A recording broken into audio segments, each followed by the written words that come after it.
Hello, Azim Premji ಸ್ಕಾಲರ್ಶಿಪ್ಗೆ ಅರ್ಜಿ ಸಲ್ಲಿಸುತ್ತಿದ್ದೀರಾ? ಹಾಗಾದ್ರೆ ಬನ್ನಿ ಈ ವಿಡಿಯೋದ ಮೂಲಕ ತಿಳಿದುಕೊಳ್ಳೋಣ. ನಿಮ್ಮ ಗಮನಕ್ಕಾಗಿ ಈ ಸ್ಕಾಲರ್ಶಿಪ್ಗೆ ನೀವು ಇಲ್ಲಿ ಕಾಣುತ್ತಿರುವ ನಮ್ಮ ವೆಬ್ಸೈಟ್ನ ಮೂಲಕ ಆನ್ಲೈನ್ ಮುಖಾಂತರ ಮಾತ್ರ ಅರ್ಜಿ ನೀಡಬಹುದು. ವಿದ್ಯಾರ್ಥಿ ವೇತನದ ಅರ್ಜಿಯ ಪ್ರಕ್ರಿಯೆ 3 ಹಂತಗಳಲ್ಲಿ ನಡೆಯುತ್ತದೆ. ಮೊದಲನೇ ಹಂತದಲ್ಲಿ ನೀವು ಸ್ಕಾಲರ್ಶಿಪ್ಗಾಗಿ ನಿಮ್ಮ ಅರ್ಹತೆಯನ್ನು ದೃಢೀಕರಿಸಿ ನಿಮ್ಮ ಮೊಬೈಲ್ ಸಂಖ್ಯೆಯನ್ನು ರಿಜಿಸ್ಟರ್ ಮಾಡಿ ಲಾಗಿನ್ ಆಗುತ್ತೀರಿ.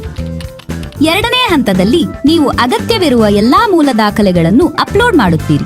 ಈ 7 ದಾಖಲೆಗಳು ಯಾವುದು ಅಂದ್ರೆ ಪಾಸ್ಪೋರ್ಟ್ ಸೈಜ್ ಫೋಟೋ, ನಿಮ್ಮ ಸಹಿ ಒಂದು ಬಿಳಿಯ ಹಾಳೆಯ ಮೇಲೆ, ನಿಮ್ಮ ಆಧಾರ್ ಕಾರ್ಡ್, 10ನೇ ಮತ್ತು 12ನೇ ತರಗತಿಯ ಒರಿಜಿನಲ್ ಮಾರ್ಕ್ ಶೀಟ್ಗಳು, ನಿಮ್ಮ ಅಂಡರ್ ಗ್ರಾಜುಯೇಟ್ ಡಿಗ್ರಿ ಅಥವಾ ಡಿಪ್ಲೊಮಾ ಕಾಲೇಜಿನಿಂದ ವಿಶ್ವಾಸಯೋಗ್ಯ ಪ್ರಮಾಣ ಪತ್ರ ಅಥವಾ ಕಾಲೇಜಿನ ಶೈಕ್ಷಣಿಕ ಶುಲ್ಕ ಪಾವತಿಯ ರಶೀತಿ, ನಿಮ್ಮ ಬ್ಯಾಂಕ್ ಪಾಸ್ಬುಕ್ ಅಥವಾ ಕಳೆದ 1 ತಿಂಗಳ ಅವಧಿಯ ಬ್ಯಾಂಕ್ ಅಕೌಂಟ್ ಸ್ಟೇಟ್ಮೆಂಟ್.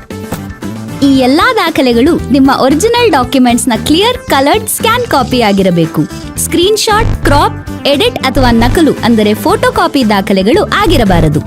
ಮೂರನೇ ಹಂತದಲ್ಲಿ ನೀವು ನಿಮ್ಮ ಅರ್ಜಿಯನ್ನು ಪರಿಶೀಲಿಸಿ ದೃಢೀಕರಿಸಿ ಸಬ್ಮಿಟ್ ಮಾಡುತ್ತೀರಿ.